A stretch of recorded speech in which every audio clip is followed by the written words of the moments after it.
The CBS Radio Mystery Theater presents...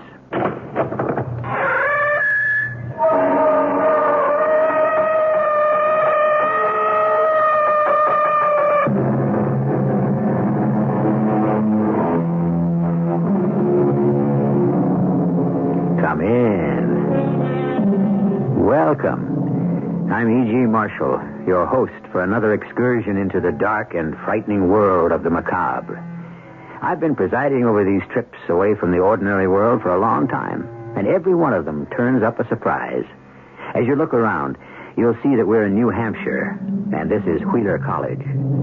That pleasant older man sitting in his comfortable office is head of fine arts, and his name is Homer Knowles, a professor. Ted? Hello, Homer. Are you still laughing at me and Diane and Ben? No, I'm not, Ted. May I come over with that engraving? Of course. Why, has anything happened to the drawing? Something very extraordinary has happened. A figure has appeared on it. A figure of a man crouching on the mansion porch.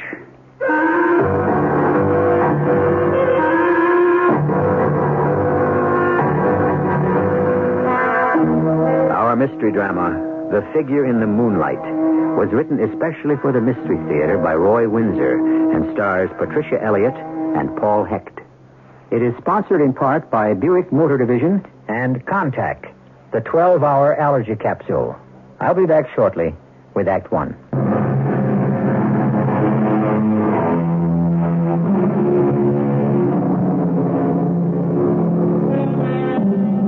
We live in two worlds, the real and the fantasy. Sometimes they overlap. When we sleep, our subconscious becomes active. And when we awake, we may discover that it has provided us with a solution to a problem or with an inspiration. Maybe the expression, "let me sleep on it," acknowledges the power of our shadow mind. The subconscious is, of course, a fact. The extent of its power is unknown. For example, is it possible that subconscious thought exists and has force even after death? Let us consider that as we eavesdrop on Professor Homer Knowles late one snowy afternoon. Come in, Ted. Come in. Am I late? Oh, no. It's nothing important. Good. Ben and I became so absorbed in what he calls the importance of continuity. Ben... Ben Ware, of course. Yes, one of the best graduate students we've ever had, Homer. Oh, yes, exceptional. Oh, what's this mundane subject you wanted to discuss? A bequest to the college. Ah, I like that. Who's bestowed what on us? Mrs. Albert Pope. Pope? Don't think I know her. Oh, it's unlikely that you would. She died a few weeks ago and has left whatever art she owned to the college. Don't get your hopes up. She was a poor, simple woman. Oh, a thoughtful gesture all the same, Homer. Unusual. You knew her, of course. Yes, slightly. The college has paid her a pension for years. Her husband was superintendent of our fine arts building for a long time. And you arranged it so her husband's pension would go to her. That's like you. Oh, it's the only decent thing to do. Of course. Sure it was. Your irony is transparent. So is your sentimentality. Now, all of us know it, Homer. And we respect you for it. And the bequest? Would you pick it up for us, Ted? Oh, yeah, of course. Thank you. Look it over and evaluate it. There won't be many pieces. Photographs, prints, a watercolor or two. Nothing of value, probably. Except to her. I appreciate this, Ted. I'm glad to do it. If her things have no value, perhaps we should give them to the thrift shop at the hospital. Yeah, that's a good idea. Who knows? She may have owned a masterpiece without knowing it. Well, I doubt that. But you never know. The Popes lived up here for years. She just might have collected an early local artist. Well, look the stuff over and give me a report. I'm on my way.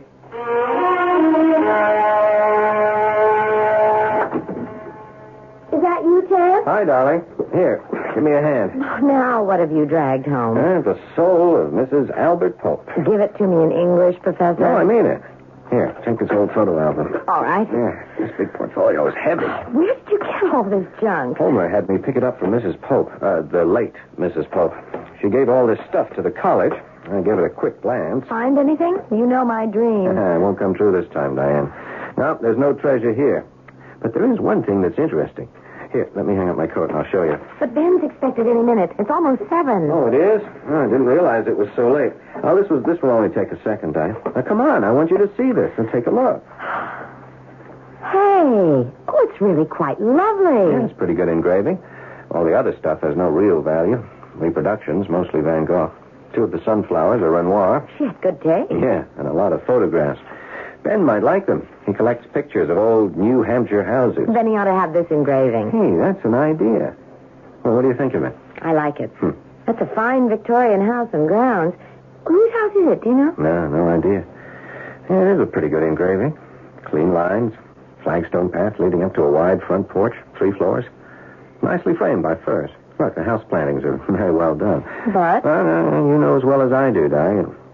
It really needs a figure in the foreground to give the picture a focal point. As it is, it's just an engraving of a house. A beautiful house. Yeah, but the engraving is only architectural, like a plan. Has no meaning. It's just a house. Who's the artist? I don't know. It's unsigned. Yeah. With a figure in the foreground, the engraving would come alive. Well, Ben will still like it. Well, there's no reason he shouldn't have it. Or some of the old photographs. He's a bug on the past. What he doesn't want, I'll take over to the hospital thrift shop. They can sell them. It must be Ben. I'll wash up and be right back, Di. You play host. Hi. Hey, come in, come in. Wow, you look pretty, Diane. Ah, flattery earns you a cocktail. And thank you. Where did you get your manners? Most art students are reclusive. Well, I'm absorbed by art, but I can also see beauty around me. Oh, you're too much. Ted will be right out. He came home just a few minutes ago. Hey, look. Oh, what's all that? The aesthetic side of the late Mrs. Pope. Look it over and take what you want. I have to check on dinner. Oh, here's Ted. Hello, Ben. What can I fix for you? The usual? Yeah, please. Well, why don't you sit down in front of the fire? Who is Mrs. Pope? I'll tell you all about her in a minute. Not that I know much more than you do. Here you are. White and as cold as a ski lift. Half an hour and we eat. Here you are, darling. Thank you. A toast. Right on. Here's to us. Who's like us? Damn few. I'd love it. Where did you pick that up, Ben? When I was in college in Chicago years ago. Oh, yeah, I keep forgetting that you're from the Midwest. Why did you abandon Chicago with its arts institute and the universities with their, well, excellent fine arts departments and come to this little college? I love New Hampshire. And then there's Professor Knowles and Ted. They know everything. Hardly, Ben. Well, more than I'll ever know. You really like the climate? Yeah, I really do. Real winter. Unspoiled forests, clean air, remoteness, the snow. All of it keeps your perspective straight. Maybe yours. Mine freezes up. Give him the pictures, Ted. Ah, yes. The Mrs. Albert Pope collection. She left that meager pile to the college, and, well, there's one picture you might admire. No. Stay where you are. It's quite a good engraving of some old mansion. You collect pictures of old homes, don't you, Ben? Yeah, I like them. They give me a sense of, continuity? Yeah, and stability. Yeah, here we are. Oh, wow, it's beautiful. That's a beautiful house. Yep, that's a pretty good engraving. All it lacks is a figure in the foreground to give it a focal point. Well, there is a figure in the foreground. Wrong. Oh, there is, really. Take a look. Oh, but both Diane and I Let me see. There. You see? Next to the path. The figure of a man on his hands and knees crawling towards the house. I swear. I swear, too. When you showed me the engraving, Ted, there was no figure. Well, maybe you just glanced at it. No. We looked at it under the light. There was nothing in the foreground. Well, there is now. A man furtively crawling across the lawn toward the porch.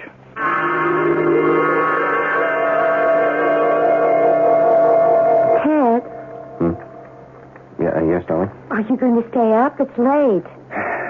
Come on, sit down. Sit down for a minute, Di. Oh, it's cold in here. I'll toss another log on the fire. Not for me. I'm ready for the down comforter. Yeah, so am I, but I just can't get that engraving out of my mind. We made a mistake, that's all. There's no question there's a figure in the foreground. But there wasn't. Well, I didn't think so either. But there is. Well, I studied the thing. The foreground was empty. So what? So it's mystifying. I don't like that. Can't you admit we made a mistake? Yeah, I made lots of mistakes, but this wasn't one of them. I saw what I saw. Now, let's take another look at it. Ben looked at us as if we were a little mental. Yeah, well, I don't blame him. Now, come over by me, Di. An eye check, right? Right. It's gone. Come on. The figure of the man crawling toward the house. It's gone. Now, you tell me. It wasn't there when we first looked at the engraving, and then it was there when you showed it to Ben Ware, and now nothing. Well, you agree I haven't gone mental. Well, if you have, so have I. How in the world do you explain it, Ted? Oh, I can't. Is there some kind of drawing technique? No, Di. It's a plain, straightforward engraving. Homer might know. Well, call him up and let's take the picture over to him. Oh, it's pretty late. Only 10:30. You want to sit here and brood over the thing until you freeze to death? Oh, I feel ridiculous. I'll call him. He's only half a block away, and he stays up late. I don't know. This simply makes no sense.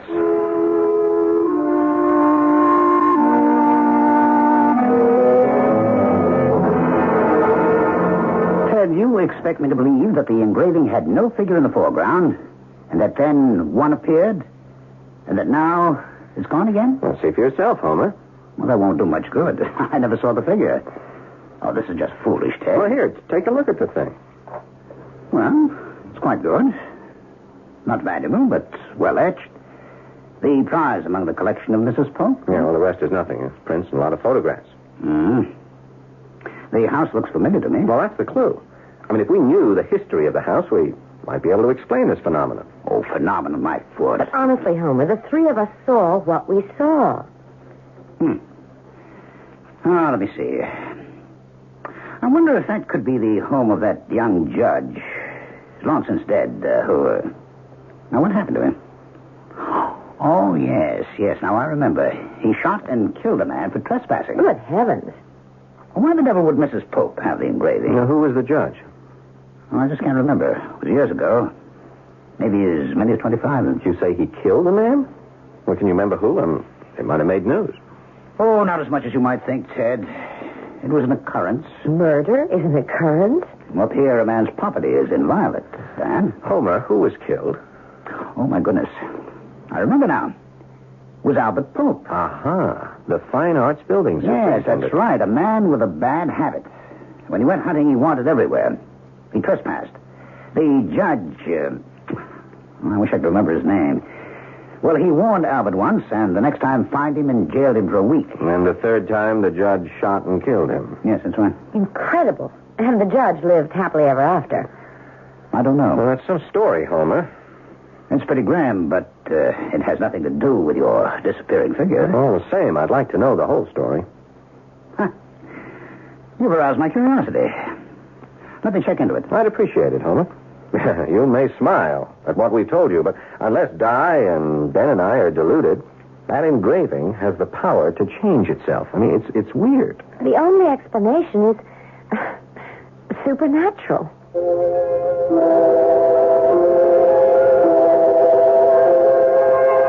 As eminent a philosopher as Santayana wrote, there is nothing impossible in the existence of the supernatural. Its existence seems to me decidedly probable. Is that what we have encountered here? It seems impossible for a picture to change its composition. And yet, three educated, rational persons maintain that the etching did change. Where this will lead us, I have no idea. But I will return shortly with Act Two.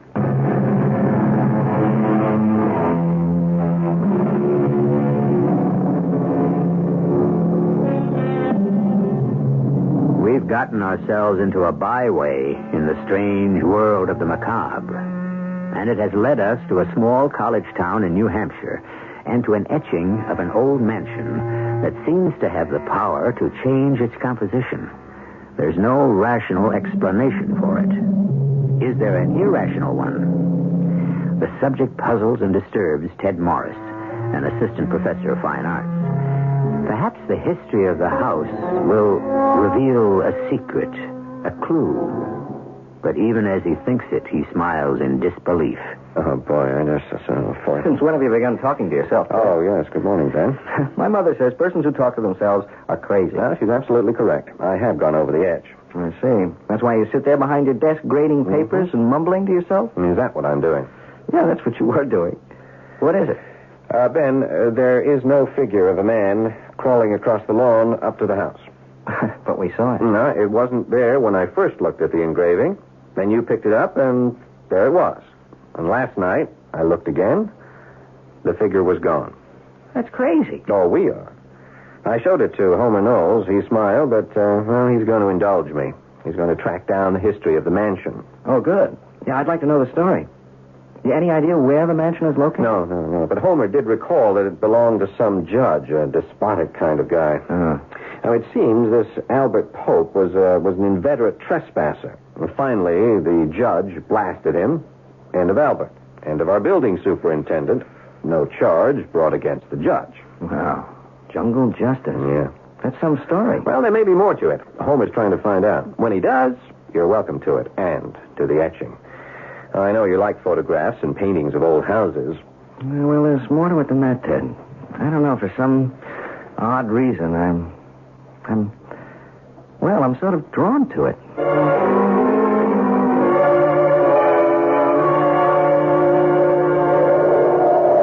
Homer, what a pleasant surprise. I haven't dropped in at a bad time, have I, Diane? Come in, Homer. I'm just starting a fire. Let me take your coat. Thank you. My dear? And the package? No. I want to show you something.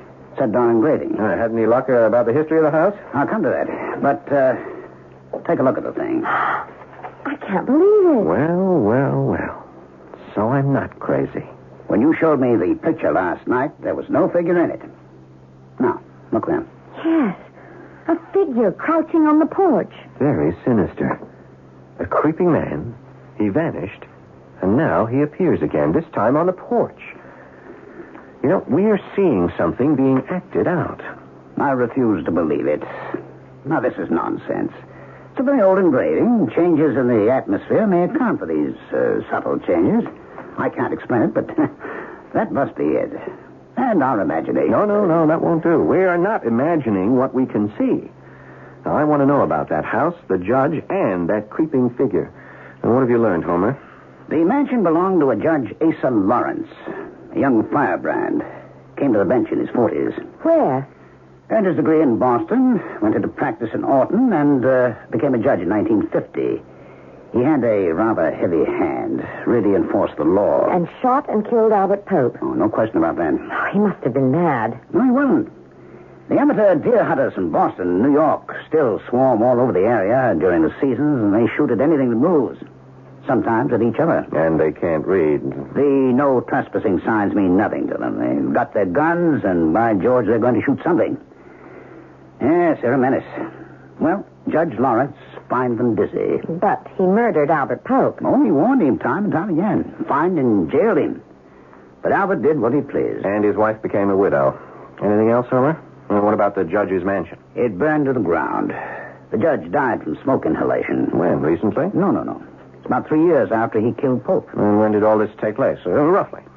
I'd say about 1954. So that's the story. Now, there's more to it than that, Homer. I would like to reconstruct the whole tragedy from Pope's death to the fire in the mansion. Well, for goodness sake, why? Because there is something significant we don't know. I think so, too. Something's been unfolding before our eyes. Do you know what I think? Go on, Doc. I think we've been watching the man who set fire to the judge's house. Oh, my dear Diane. No, it's an idea. You're hallucinating, both of you. What about the fire, Homer? Can we find out? Well, I would imagine so. Someone in Orton may remember it. What about the newspapers? I don't think the Boston papers... Well, no, that's an idea. They might have carried a line or two about the judge's death. Let me check further. I'll leave the engraving with you. Ted. Oh, my. I simply will not believe it. Yes. The figure on the porch has disappeared. But look there. Do you see it? One of the front room windows is now open.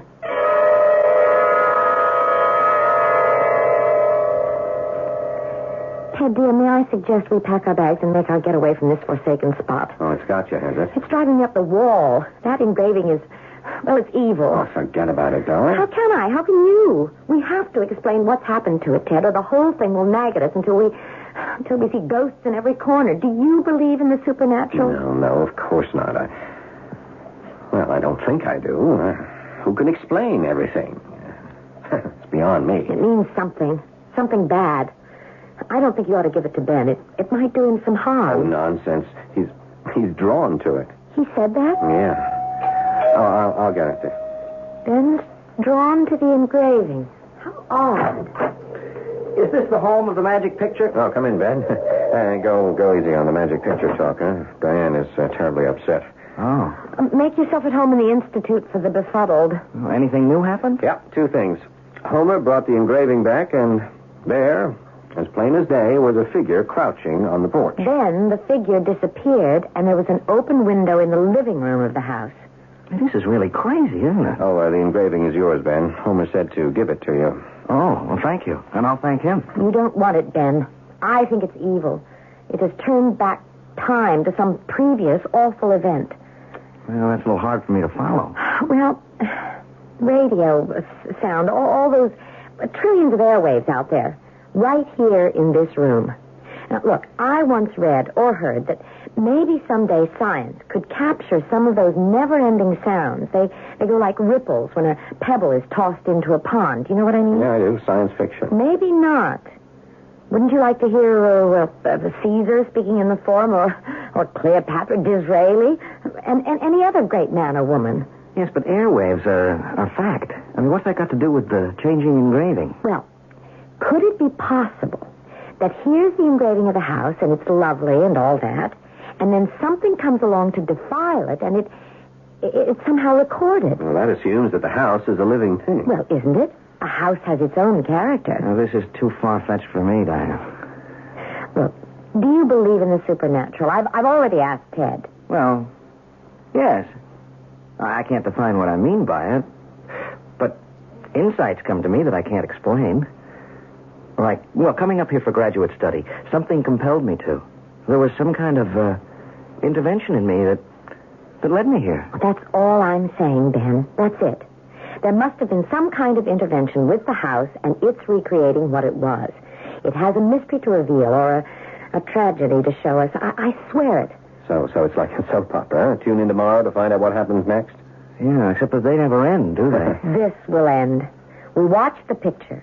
You watch it, Ben, if you really want to take it home, until the engraving has retold its story. May I see the engraving? Sure, it's over there on the table. That entire bequest from Mrs. Pope may have been worthless, but... Well, this engraving of hers. Now what? Well, Di must be right. The engraving's changed again. What? The figure has emerged from the house and is halfway down the path. He's got a bundle in his arms. No, look more closely, both of you. That is no bundle. The man is carrying a small child. Yes. Yes, who is it? Ben Ware, Professor. I noticed your light. Oh, it's perfectly all right, Ben. I'm pleased to see you. It's pleasant when students drop in. Makes me think I'm still part of a living scene. Oh, you're more than that, Professor. You're a living legend. Oh, dear, I hope not. Come, sit down. Ah, you have the engraving. Yes, Ted said I could have it. Yes, of course. Perplexing, isn't it? There's been another change in the engraving. There's a man leaving the house and carrying a small child in his arms. The devil, you say. Now, what in the world can that mean? Well, we don't know, but Ted said you were going to check the newspapers. Yes, so I am. A former student of ours is assistant editor of Boston newspaper. He'll check his morgue in the morning, but oddly enough, he remembered something about Judge Lawrence. The house in the engraving burned down. Do you know that? Yes, sir. I'm more interested in what happened earlier, at the time that Albert Pope was murdered. Well, I do know a little about that, Ben. After Albert was shot and killed, his brother Steve arrived with murder in his eyes. Even before the funeral, the brother was threatening to kill Judge Lawrence. But he didn't, eh? No. The judge died in the fire, and that was 3 years later. Did the brother try to get even with the judge? I don't know. Well, that's what I'm interested in, Professor. Well, why is that, my boy? Because of the figure in the picture. Was it the judge who was running away with a child of his own? You think the child was abducted? Well, from the changes we've seen in the picture, a man sneaked into the house and came out carrying a child. I see. Not likely to be the judge. Did Judge Lawrence preside here? No, in Orton, a few miles away. Maybe I'll drive over there and ask some questions. Someone's sure to remember the fire, but I don't think you'll learn much about the murder. Albert Pope lived here. Yeah, but I might learn something about the judge. How old he was when he died? Was he married? Did he have children? What's become of the survivors? And the story doesn't end with that man sneaking out of the house. Oh, perhaps not. If I learn anything from Boston, I'll tell Ted. Yeah, I'll do the same if I learn anything in Orton. I suggest that you begin in the general store. It's the gossip center. Enjoy your engraving. I'm going to photograph it tonight. You are? Well, for heaven's sake, why? The old mansion burned down, remember? Are you suggesting? No, I like the etching. I just want to be sure I have a record of it. Just in case it disappears. No matter what the outcome may be of the engraving that unexplainably altered itself, first to show a foreground figure, then an open window, and then the figure leaving the old mansion with a child in his arms. We're at a loss to rationalize this phenomenon. History may supply the answer. After Professor Knowles talks with that Boston newspaper editor, we may know more. I'll return with Act 3 shortly.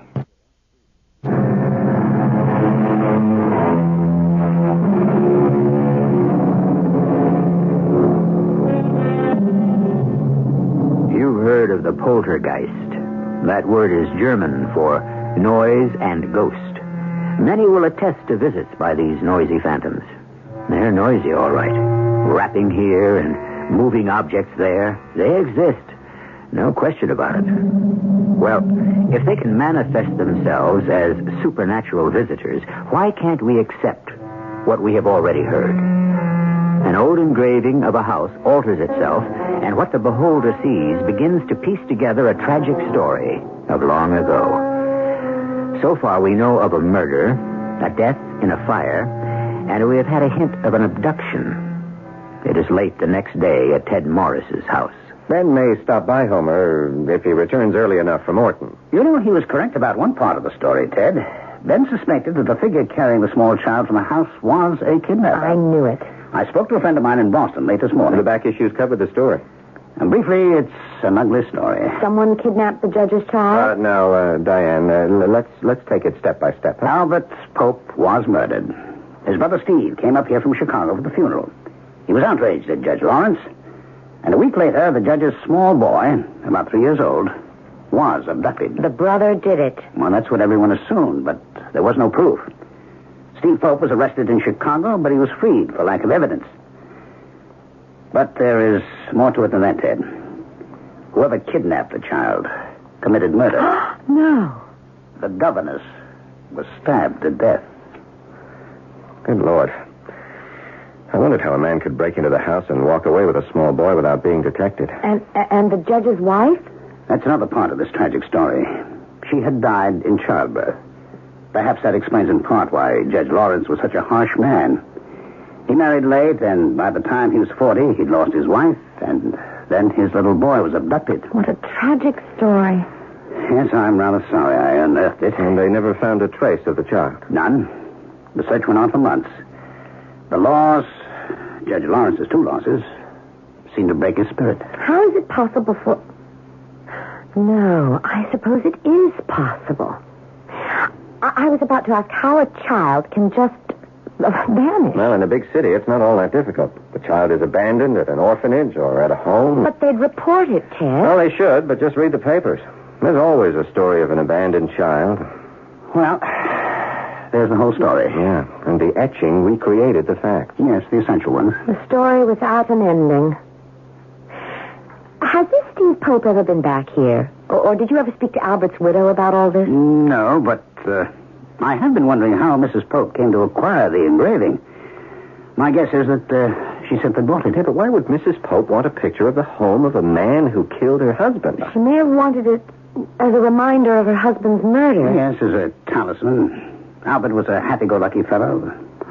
His wife was somewhat hard. Yeah, with a grim sense of humor. Homer, one more question. Can we find a picture of Judge Lawrence? A photograph? Or even one of him in his robe? Oh, I should think so. Would you ask your Boston friend to mail us one? I should think there'd be an official picture of the judge in the Orton courthouse. Of course. Why'd you want it, Di? I'd rather not say. You might laugh. Let me say only that, I've got a hunch.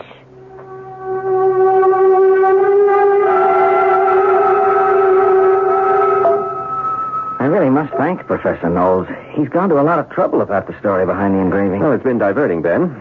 Not that anyone will believe it. Well, some old codgers in Orton confirm it, Ted. The story, I mean. I meant the engraving that kept on changing its composition. Oh, no. There's no explanation for that. Something activated it. Yeah, and still is, Diane. The thing's changed again. Now what? Last night, I shot a photograph of the etching. I had a hunch that something might happen. It did. I brought it along to show you. The etching is scorched. Yep. It's from the fire that burned down the house. So, the cycle is completed. And there's an end to it. And somewhere out there is a small boy, perhaps dead and forgotten, or an alive, grown man. Oh, I'd certainly like to talk to Steve Pope. Well, I wouldn't. I've had enough of the engraving. Now, look, all this took place 25 years ago. Please, let's drop it. You drop it. You and Ben and Homer, you have no imagination. I'm going to do some research on my own. Your research, darling, is based on hunch. And hunch is intuition. What's your hunch, Diane? It's so far-fetched that even if it's correct, I don't think I'll tell. It'll come to you across a crowded room? Hey, that's it. What's what? That line from South Pacific in the song, of course. What are you talking about, Diane? How does one fall in love? I don't remember. Come on, don't be funny. I'm serious. Isn't there some magical attraction that strikes two persons at the same time? You know in a glance that you're meant for each other. That's corny, but you know that you're intertwined in every way. Yeah, but what the devil has falling in love got to do with the engraving? You don't see it, Ben? Nope. Well, I do. I know the answer, and I'm going to prove it.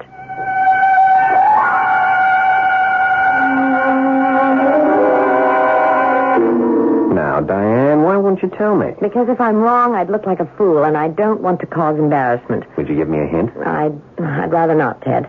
You'll just have to wait until tomorrow. Or have you some wild theory about Steve Pope? No, that's not it. If the police couldn't convict him, I sure can't. Oh, he did it all right. I suppose the police could check all the orphanages and adoption homes in Chicago, but well, they probably did that already. And who knows if the little boy was dropped in Chicago? I don't know. That's a good point. Well, of course, he wouldn't have been dropped in a small city. A person can be anonymous only in a big one. I still think Chicago. More intuition. Huh? Oh, you make fun of it, Ted. But you've had hunches, haven't you? Yes. I must admit that I have. But I can't imagine what you have in mind. Well, now, what's this that you have to do tomorrow? I'm going to the courthouse. Oh, yes. To try to find a picture of Judge Lawrence? What else? I may make a long-distance telephone call. Oh, you've lost me. There's something I have to find out, but I don't quite know how to go about it. I don't want to come right out and ask a blunt question. Oh, since when? You won't give me an inkling of what you're up to? All right. Just an inkling. Shoot. Think about the engraving. Go on. You brought it home from Mrs. Pope's.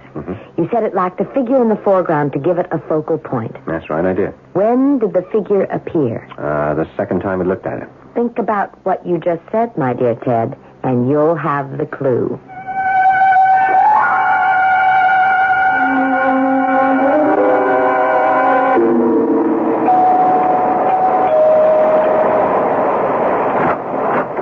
Hello, Diane.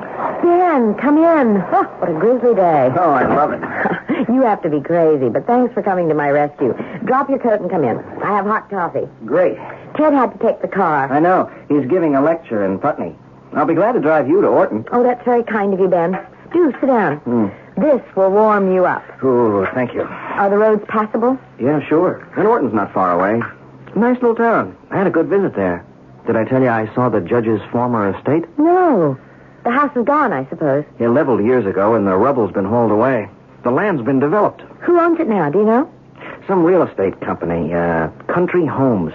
They've sold off a number of 3-acre estates. The judge owned about 50 acres. Must have been something back in the 50s. Beautiful property, facing the river. Judge, landowner, artist. Quite a man. And he was only 40 when he died. When you receive your Master of Fine Arts, what then, Ben? Back to Chicago? Oh, no. No, New Hampshire is in my blood. I hope to teach here at the college or at one of the nearby prep schools. And your parents? Wouldn't they like to have you closer by? Well, they've never understood me. Oh, no, not another one of those. Oh, no, of course not. No, they're wonderful. I mean, they wanted me to take a good job in something in Chicago. You know, get married, have children, visit every week. You know, the conventional. And along you come and you like art with a capital A. Yeah, right. They shook their heads, but they never stood in my way. They're great. You'll meet them at commencement. They know all about you and Ted. How do you explain your interest in fine arts? Have you ever tried? No, I can't. I mean, there's nothing in their background to suggest an interest of that kind. Oh? My dad's a shipping clerk in a big book company. Mom's just a housewife. Any brothers and sisters? No, they never could have any children of their own. After you mean? No. What I said. Then? I was adopted.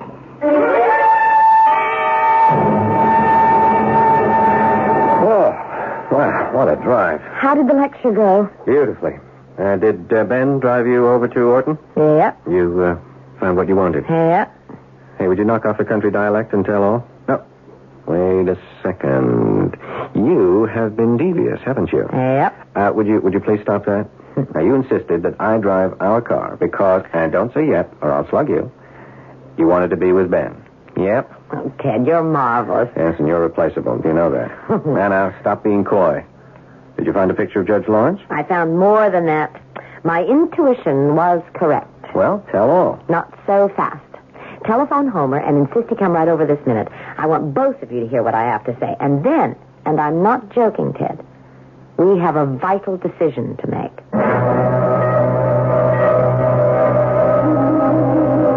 So that's the tragic Judge Asa Lawrence. Handsome man. Oh, is that all you see, Homer? Ted? Should we see something more? Study the photograph. Make allowance for the old-fashioned hairstyle. Now, doesn't he remind you of someone? Oh, my. It's the image of Ben Ware. Why, so it is. What an astonishing coincidence. Oh, coincidence. Why do you think Ben was, well, as he said, drawn to the engraving? Why does he, a young man from Chicago, love New Hampshire? And, Ted, it was when Ben picked up the engraving that it began to change. That's astonishing. And wait until you hear this.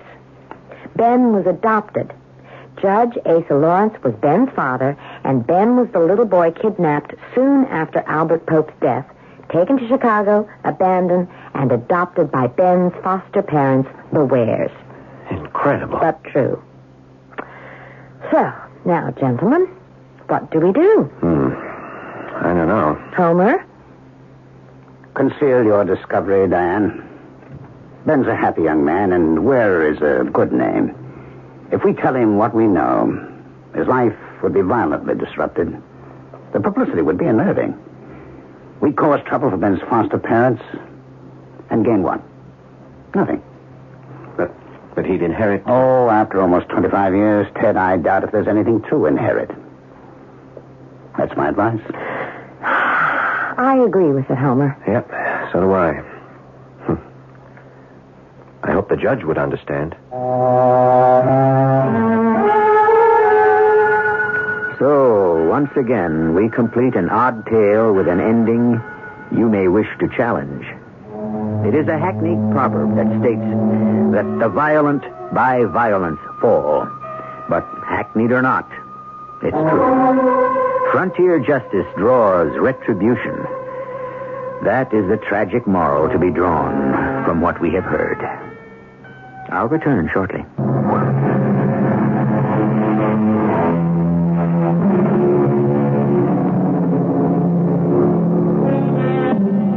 In the strange scheme of things, each of us is an unsolvable mystery. Who are you, really? Even if you can trace your roots back 1,000 years, what preceded them?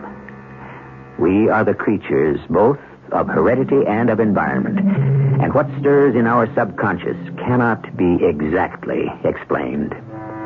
Judge Lawrence shot and killed a man. His young son was kidnapped. The judge died in a fire. Why? Can anyone really explain that sequence of events? Our cast included Paul Hecht, Patricia Elliott, Tony Roberts, and Ralph Bell. The entire production was under the direction of Hyman Brown. And now, a preview of our next tale.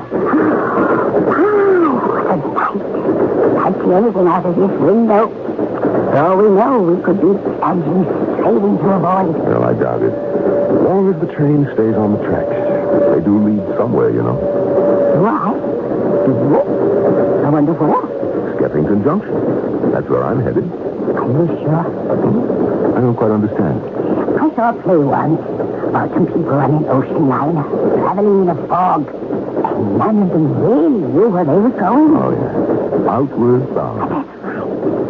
The whole point, you see, was that it didn't matter where they thought they were going. Because they were really all dead. Well, that ain't true about us, Mrs. Winston. Mrs. E.G. Marshall inviting you to return to our Mystery Theater for another adventure in the macabre. Until next time, pleasant dreams.